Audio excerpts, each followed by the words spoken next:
Dios te bendiga grandemente. Bienvenidos a este espacio de oración, de estudio de la palabra de Dios, donde nos encontramos con el único propósito de aprender de la palabra de Dios y engrandecerlo a Él. Le invito a que aparte el tiempo de manera intencional para que juntos podamos aprender de la palabra de Dios. Si conoces de alguien que necesita aprender sabiduría para la vida, este es el momento para que le compartas el link. Vamos a compartirlo a esas personas que sí sabemos que lo necesitan y que quieren aprender.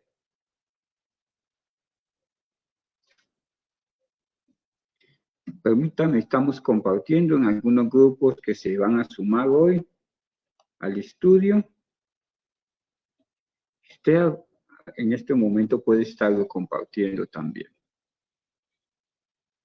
Bueno, mis estimados, Dios me les bendiga. Por favor, busque una Biblia, coloque en su corazón la disposición para que juntos podamos estudiar la palabra de Dios. Busque su cuaderno de apuntes, abra su blog de notas, aquí haga sus apuntes y vamos a apartar el tiempo de manera intencional. Vamos a comenzar orando. Si tienes una petición, este es el momento en que le clames a Dios misericordia por ti, por tu casa, por tu vida. Si tienes una petición de oración, ahí en el cuadro de diálogo puedes hacérnosla saber y oramos por ti. Si tienes una pregunta, un aporte del estudio, juntos podemos aprender los unos de los otros. Ahí está el cuadro de comentarios para que nos comuniquemos. Bendito y Padre Dios, en el nombre de Jesucristo, Señor, nos acercamos ante el trono majestuoso de la gracia para suplicarte ayuda en estos momentos en que queremos estudiar tu palabra. Ayúdanos a entenderla, coloca nuestros sentidos de tal manera que entendamos la Escritura, pero también ayúdanos a colocarla en práctica, porque tu palabra es vida, vida en abundancia, Dios. Es una guía, nos guarda del mal y nos muestra el camino de la paz y del bien. En el nombre poderoso de Cristo Jesús. Amén, amén y amén. Dios me les bendiga. Vamos a comenzar nuestro estudio. Juntos vamos a aprender. ¿Qué buscamos con el estudio de los miércoles? Que usted sea edificado en la palabra de Dios. Mi hermana Belkis, Dios te bendiga. Específicamente en este estudio que correspondió para este tiempo del año se llama Sabiduría para la Vida. ¿Qué busca? Que aprendamos sabiduría y podamos practicarla en el día a día para que nosotros podamos gozar del fruto de la sabiduría, del bienestar que trae la sabiduría en nuestra vida. Bueno. Hoy nos corresponde ya nuestro tema número 20. Dios nos ha permitido ser constantes y seguir la metodología miércoles a miércoles. Bueno, vamos a repasar. ¿Alguien se acuerda que estudiamos la semana pasada en nuestro estudio bíblico? Estudiamos qué es el buen amigo. Estamos estudiando un tema que es el prójimo. ¿Qué es el buen amigo? La Biblia dice ¿qué podemos repasar? La Biblia dice, el que es amigo tiene que mostrarse amigo. ¿Qué quiere decir? Que una persona tiene que corresponder a la amistad que otros le prestan. Aprendimos también que el amigo no es el que siempre dice que sí o siempre está disponible, sino aquella persona que procura nuestro bien, a pesar de que a nosotros no nos guste muchas veces las cosas que ellos puedan hacer por nosotros. Pero Él siempre va a procurar nuestro bien. Bueno, vamos más adelante. Hoy nos corresponde estudiar este tema. ¿Cómo convertir los enemigos en amigos. Antes de entrarnos en este tema, vamos a estudiar, quiero decirles algo. El problema de las amistades, si no las cuidamos, es que pueden pasar de ser amigos a ser enemigos. Mire, hermanos, por favor piensen esto. Muy pocos de los conflictos que nosotros tenemos es con personas desconocidas.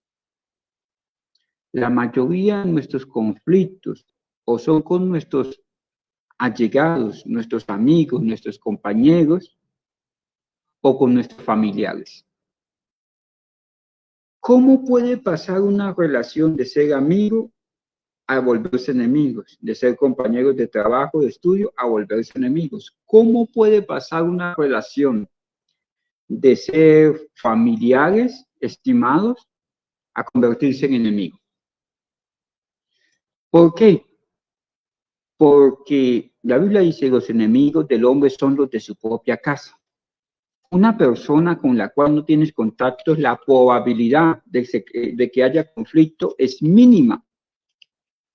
Pero una persona cercana siempre va a haber conflictos y necesitamos hacer buena gestión de esos conflictos con los hermanos de la iglesia, con los compañeros del trabajo, con mis amigos, con mi familia, porque si no, en cualquier momento una relación cercana puede terminar en una relación de enemigos.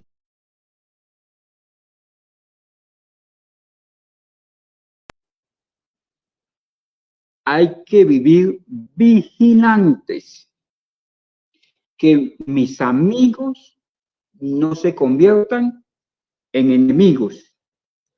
Uno no pelea con desconocidos, uno pelea o tiene conflictos con los conocidos, con los amigos o con los familiares. ¿Dónde es más posible el conflicto? ¿Con los allegados o con los desconocidos? Con los allegados. El hombre de Dios tiene que saberse conducir en sus relaciones cercanas.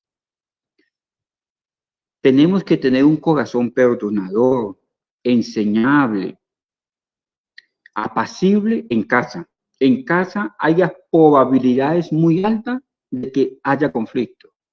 Tenemos que sabernos conducir con una sabiduría especial con nuestras personas cercanas, nuestros amigos o compañeros, nuestros familiares o familiares de nuestra pareja, porque estamos abocados al conflicto por la cercanía. Los enemigos del hombre son los de su propia casa, dice el Nuevo Testamento.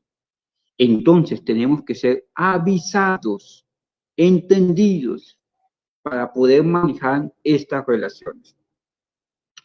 Vamos a seguir avanzando y vamos a estudiar unos consejos. Este es nuestro texto a memorizar. Este texto fue escrito por el apóstol Pablo a una iglesia muy parecida a la iglesia actual, metida en negocios de comercio. Asistían al templo, ofrendaban en el templo, pero no se comprometían con el culto al Señor, porque estaban viviendo la época de la vanidad de los efesios, por las tendencias filosóficas que habían, el auge económico, y simplemente asistían de manera nominal al templo. Y cuando asistían, habían conflictos entre ellos. Entonces Pablo, mire el consejo que le da. Vamos a leerlo todos juntos aquí. A partir del verso 30 y vamos a leerlo a partir del verso 30, Efesios capítulo 4, verso 31, disculpen, verso 31. Quítese de ustedes toda amargura, todo enojo, toda gritería y toda maledicencia y toda malicia. antes que todas estas cosas que están en el corazón humano, que son reacciones espontáneas, dice, sean buenos, o sea, sean benignos, sean buenos, unos con otros. ¿Con quién debo ser bueno? Con los conocidos y con los allegados. ¿Por qué? Porque ahí es donde están la amistad, donde está el prójimo y donde puedo estar expuesto al conflicto. Dice, antes de todas estas cosas, ira, enojo, gritería, maledicencia, toda malicia, dice, sean buenos unos con otros, sea misericordioso, perdónense unos a otros, como Dios también nos perdona en Cristo Jesús. ¿Por qué cree usted que el apóstol Pablo hace estas anotaciones tan puntuales? ¿Por qué? Porque como estaban viviendo una vida de vanidad, se habían vuelto amargados, el enojo era constante porque creían que el uno sabía más que el otro por las tendencias filosóficas que habían. Las personas se habían vuelto iracundas, se gritaban, se maldecían y eran maliciosos. Entonces él le dice, tienen que operar su corazón como cuando uno extirpa un tumor, ir a su corazón y decir, oye, yo me volví un amargado, esa amargura de mi alma yo la tengo que quitar. Eso no es lo que merecen mis hijos, mi esposa, mi esposo, tengo que quitarla. Si usted es el que genera problema por causa del enojo, por causa de la ira, de la gritería, allí en casa, usted tiene que ser corregido.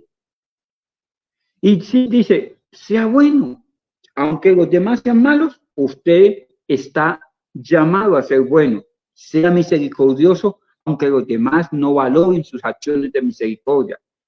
Perdone, aprenda a perdonar. El perdonar es una tarea que nosotros debemos de hacer. Aprender a perdonar. Bueno, nadie aprende a perdonar si no sea la tarea de perdonar. Tenemos que aprender a perdonar. Dios te bendiga, Lucio. Bueno, vamos a seguir estudiando. ¿Qué consejos nos da el libro de Proverbios respecto a los enemigos que hay que convertir en amigos? Primero, hay que cuidar mucho nuestras relaciones porque los enemigos siempre salen de las personas cercanas o de nuestros familiares. Hay familiares que se volvieron enemigos por la herencia. Hay familiares que se volvieron enemigos por maltrato en la casa. Hay amigos que se volvieron enemigos por ofensas. Hay que cuidar las relaciones cercanas y las familiares para no detonar y terminar siendo enemigos. ¿Dónde es posible que yo consiga enemigos? En los cercanos y en la familia. Porque los enemigos del hombre son los de su propia casa. Vamos más allí. Dice, consejos de Proverbios. Vamos a leer juntos Proverbios 24, verso 29. ¿Cómo dice? Mire, consejo, y más que un consejo es un mandato, dice. No digas, como él me hizo, yo le haré. Daré el pago al hombre según su obra. ¿Qué es primero humanamente?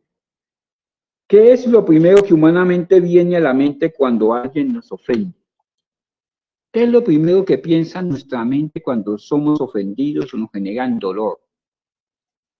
Venganza. Venganza, retribución, obrar por nuestra propia cuenta. Claro que queremos vengarnos. Dios dice que la venganza es contraproducente. ¿Sabe usted por qué la venganza no es buena? La Biblia dice, en la ira del hombre no opera la justicia de Dios. O sea, la venganza no permite que la justicia de Dios obre. Proverbios 24, 29 dice, como él me hizo, yo le haré. Que no digas en tu corazón, como él me hizo, yo le haré. ¿Qué quiere decir, pastor? A los hijos de Dios no se nos permite vengarnos. No, pero pastor, fue que él me hizo, él me dijo. No, no. Inicialmente comienza vengándose de los de afuera, después de los cercanos y termina vengándose hasta de la propia familia. Porque un pecado no manejado como la venganza tiende a crecer. Termina vengándose hasta del perro de la casa, discúlpeme, se lo digo así. Cuando usted no identifica de que es un problema de corazón, esa sed de venganza, va a estar buscando vengarse hasta del gobierno, hasta del vecino, de cualquier persona. Cuando venga ese pensamiento de venganza a su vida, usted tiene que rechazarlo y decir no. La Biblia dice, no digas en tu corazón, como él me hizo, así le haré. Nosotros no estamos para jugar esos juegos. Déjenme enseñarle algo, mis estimados hermanos. Hay dos clases de venganza. Una venganza es la venganza activa. Cuando alguien me pega, yo saco la mano y le pego. Y otra venganza es la venganza pasiva. ¿Cuál es la venganza pasiva? Es una venganza que consume más que la venganza activa, o que la venganza activa es una reacción que pasa. La venganza pasiva se prolonga en el tiempo. Es como si se suspendiera el tiempo. Ejemplo, el papá ofende al hijo. Entonces el hijo, para vengarse del papá, va y comienza a hacer cosas malas, se ausenta de la casa, comienza a consumir vicios, no hace caso, no sirve en la casa por X o Y circunstancias. Eso se llama la venganza pasiva. Genera ausencia. Cuando papá necesita que le sostengan algo, que le ayuden con algo, él con la ausencia está vengándose de algo que le hizo el papá, o le hizo el jefe, o le hizo el esposo, o le hizo la esposa. Hay venganza pasiva y hay venganza activa. La activa es una reacción instantánea. La pasiva es un desgaste terrible para infligirle daño a la persona que ya me hizo daño. Y esta venganza pasiva puede durar años, en que un hermano no visita al otro, en que un hermano no sirve en la iglesia porque no me aplaudieron o porque me dijeron. Es una venganza pasiva que en sí la otra persona va a seguir el camino, pero el que se quiere vengar va a quedar en un stand-by. El hijo le dice al papá, es que yo no voy a comer en esta casa, y así le toque aguantar hambre. Él trata de generar con esa ausencia dolor al papá para infligirle dolor y culpa. Sin embargo, esa venganza pasiva siempre daña al vengador, al que se quiere vengar. Hay dos clases de venganza: venganza pasiva y venganza activa. La pasiva es más destructiva que la activa, pero las dos son malas. La Biblia dice, Proverbios 24:29, no digas en tu corazón, como él me hizo, yo le haré. Le daré el pago. O sea, no podemos vengarnos. Proverbios 20:22. Vamos juntos a leer. ¿Qué dice la Biblia? No digas, yo me vengaré. Espera y Jehová, espera a Dios, espera a Jehová y él te salvará. Proverbios 20:22. No digas en tu corazón, yo me vengaré. Espera a Jehová y él te salvará. En vez de vengarse, la persona sabia debe aprender a esperar en Dios. Que los demás hicieron contra mí, han dicho contra mí cualquier cantidad de cosas, es el problema de él. Hermano, lo que los demás piensen, digan o hagan es problema de los demás, no es problema de nosotros.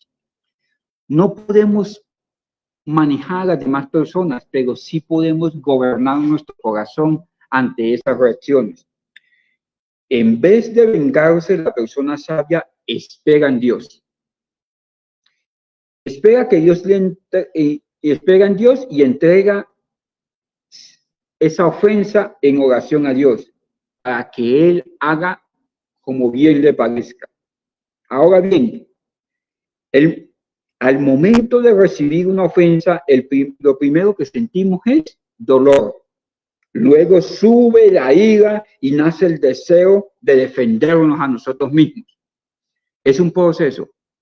Cuando alguien nos ofende, sentimos dolor, decepción, y después nos enardecemos en ira, y si no manejamos ni el dolor de la ofensa, ni la ira, vamos a caer en venganza. Es como inflar un globo con mis sentimientos, y entre más pienso en eso y no lo llevo a Dios en la persona de Cristo, a decirle, Señor, ayúdeme, porque esto que estoy pasando me está causando daño, no por el golpe que me dieron, sino porque me estoy remortificando, porque lo hicieron, porque dijeron de mí, yo no merecía esto, y dele, y dele, y dele, está inflando un globo con dolor y decepción, con la ira, y tarde que temprano va a correr la estaca y va a salir la venganza, porque es la naturaleza humana. Luego sube la ira, nace el deseo de defenderse a sí mismo. Dios dice que en el momento de sentir dolor debemos clamar a Él. No tenemos que esperar que llegue la ira. Cuando usted siente el dolor del golpe, de la traición, tiene que ir a Él. Y usted tiene que confiar que Dios lo ve todo. En su soberanía, Él tiene control absoluto de todo. Nosotros no podemos controlar a las otras personas, pero sí podemos controlar nuestras reacciones. No podemos controlar lo que los demás piensan, dicen o hacen.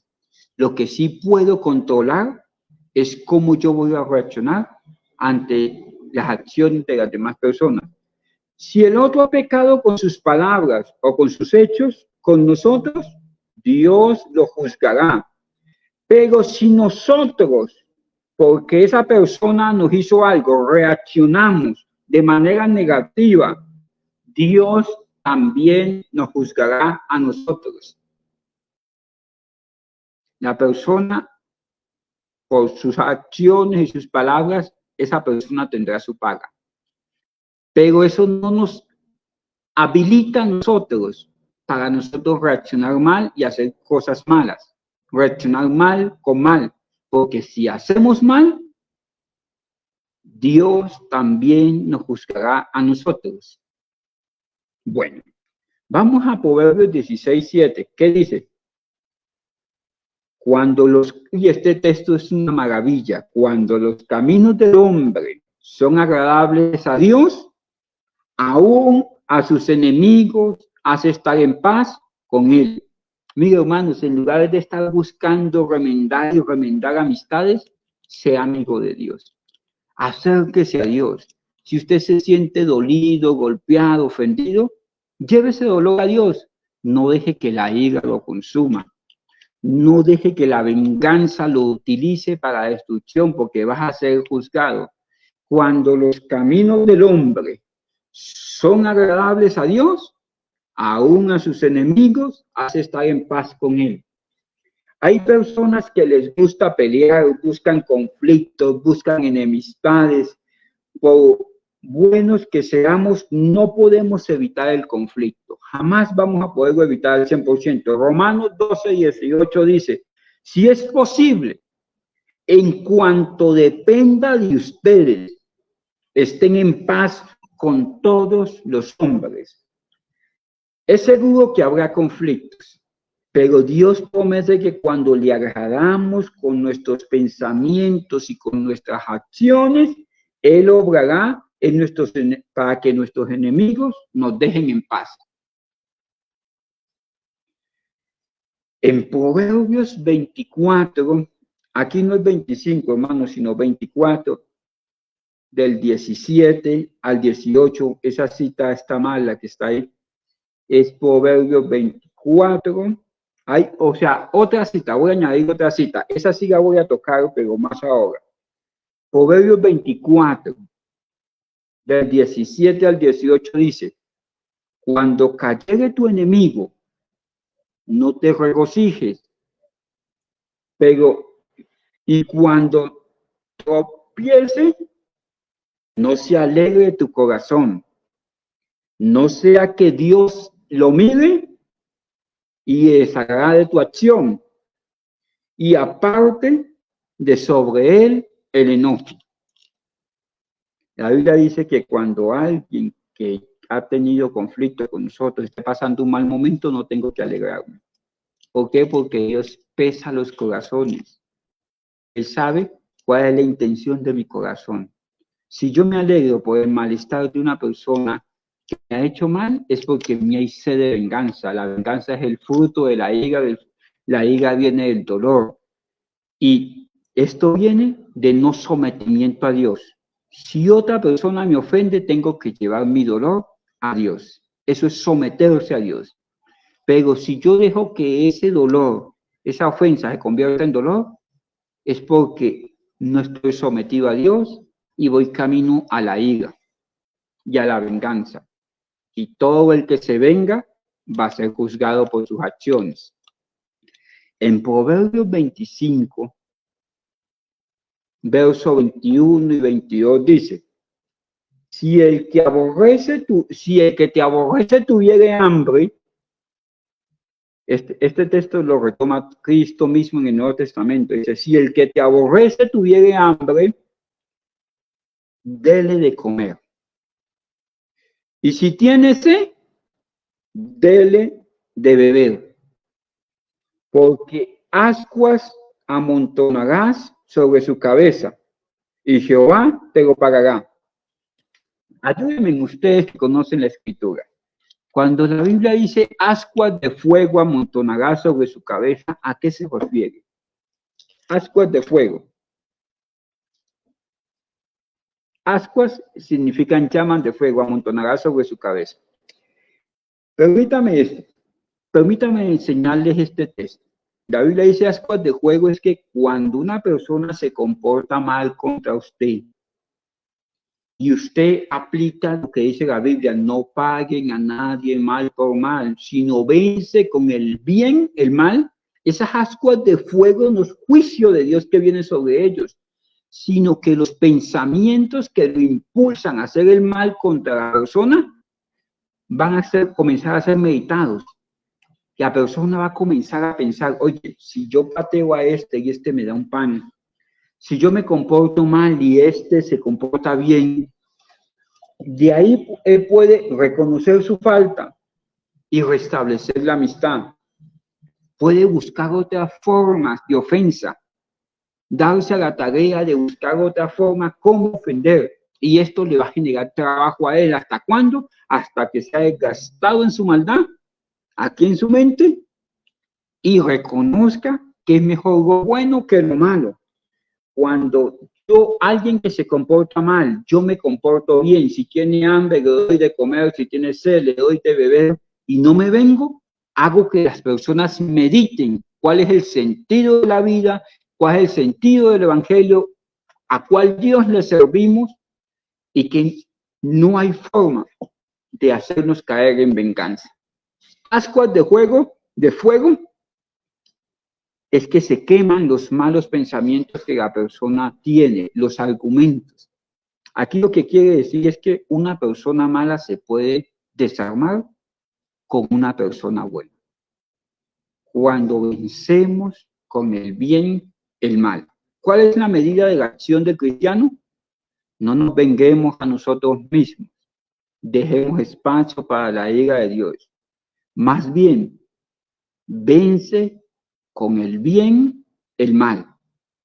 Vence con el bien el mal. Otros piensan, dicen o hacen mal contra ti. Vence con el bien el mal. Sigamos. Vamos a ver, ya para terminar, dice la Escritura, ¿cuáles son los consejos de Jesucristo respecto a este tema de convertir enemigos en amigos? Mire, todo cristiano tiene un testimonio de esto, de que era aborrecido por causa del evangelio, por causa de algún pleito familiar, alguna circunstancia, y que con mansedumbre ha podido vencer con el bien y el mal. Cuando somos obedientes y no nos vengamos, no nos llenamos de dolor que se convierte en ira y terminamos reaccionando mal, el nombre de Dios es glorificado porque ellos reconocen que somos unas nuevas criaturas. Mire los consejos de Cristo. Dice Mateo 5, del 43 al 45. Dice así. Dice, oíste que fue dicho, amarás a tu prójimo y aborrecerás a tu enemigo. Pero yo, hablando de Cristo, dice, yo les digo, amen a sus enemigos, bendigan a los que los maldicen, hagan bien a los que los aborrecen, oren por los que los ultrajan y persiguen, para que sean hijos de mi Padre que está en los cielos, que hace salir el sol sobre malos y sobre buenos, que hace llover sobre justos e injustos. ¿Qué dice la Escritura en boca de Cristo? Tenemos que amar aún a los que nos aborrecen. Lo que los demás piensen, digan o hagan es problema de ellos. No podemos gobernar el accionar y el decir y los pensamientos de las demás personas. Lo que sí puedo gobernar son mis reacciones ante las acciones de las demás personas. Un cristiano reactivo, un cristiano que es instrumento de maldad. Un cristiano que vive constantemente en conflicto es instrumento de maldad. No puede ser de testimonio de mansedumbre. Necesitamos corregirlos para vencer con el bien el mal. Vamos a Proverbios 18, del 15 al 17. Por tanto, dice la Escritura, si tu hermano peca contra ti, aquí hay un proceso. ¿Cómo se deben hacer las cosas? Ve y repréndele tú y él solos. O sea, si alguien me ha ofendido de manera mansa, con mansedumbre, de manera mansa, respetuosa, le digo, mira, por favor, las cosas no son así, sino de esta manera. Pero como hijos de Dios, no respondiendo a nadie mal por mal, sino venciendo con el bien el mal, no porque seamos buenos, sino al Dios que servimos lo demanda así. Si te oye, has ganado a tu hermano. Aquí está hablando de conflictos entre la congregación, entre los cercanos. Mas si esta persona no te oye, toma contigo a uno o dos, para que en boca de 2 o 3 testigos conste la palabra. ¿A qué se refiere esto? Si una persona se vuelve violenta o eso, es mejor tener 1 o 2 testigos para que nosotros no reaccionemos, no seamos reactivos, para que esa persona también no sea reactiva, porque después yo digo que ella dijo, él dice que yo dije, y lo que buscamos es agrandar un conflicto que se quiere solucionar. Pero los testigos tienen que ser, cuando usted quiera solucionar un conflicto, busque una persona sabia. Porque si usted está metido en medio de un conflicto y busca un torpe de corazón que le ayude, lógicamente el conflicto se va a agrandar. Estos son coayudantes a la solución. Toma contigo a 1 o 2 para que conste toda palabra. Si no te oye, dilo a la iglesia. Y si no oye a la iglesia, téngalo por gentío publicano. Déjelo quieto, no más conflictos, no se pudieron solucionar las cosas. Su vida sigue, la mía sigue. ¿Qué implica esto en la Biblia? Esta instrucción no tiene que ver tiene que ver con conflictos en medio de los creyentes. Mis hermanos, los conflictos que se realizan dentro del matrimonio con los hijos, en lo posible tienen que ser solucionados en el contexto de la familia. Si usted está peleando con su esposo y usted se va a dormir donde su mamá va a aborrecer a su esposo, y usted con su esposo es una sola carne, lo va a aborrecer a usted. Los problemas con los hijos se solucionan con los hijos. Los problemas con la esposa se solucionan con la esposa. Los problemas en la iglesia, en primera instancia, se solucionan con la iglesia. Ejemplo, un hermano defraudó a otro en un negocio. Tendrían que venir a la iglesia y la iglesia con sano juicio puede aconsejar, pero no es sabio ventilar los conflictos eclesiásticos en otras instancias para que el nombre de Cristo no sea vituperado entre los gentiles.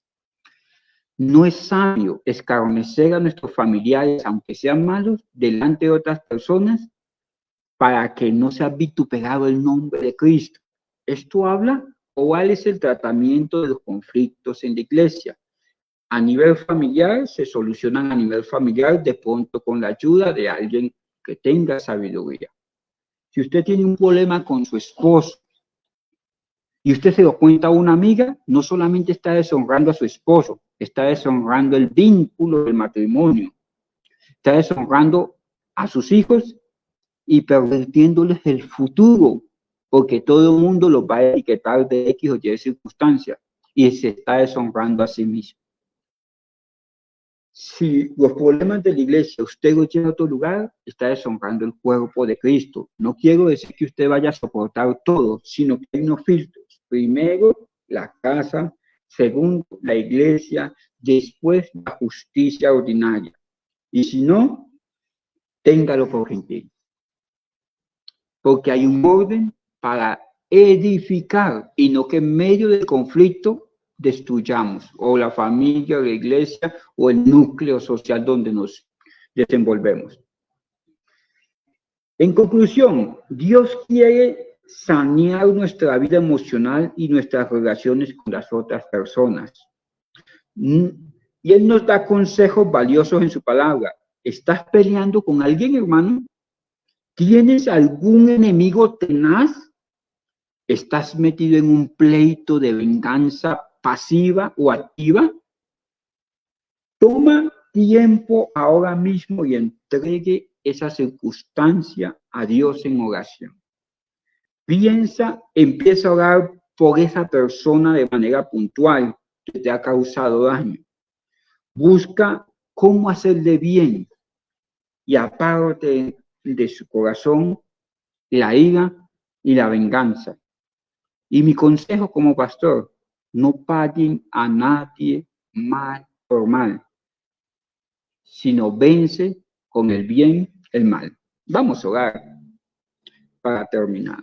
Bendito y Padre Dios, en el nombre de Jesucristo, te suplicamos que nos ayudes. Nos ayudes a ser hijos que se dejan instruir en tus manos por tu palabra. Señor, si nuestro corazón se ha llenado de muchos conceptos y filosofías, Señor, y preceptos, y no los hemos puesto por obra, perdónanos y ayúdanos a crecer un pasito a la vez.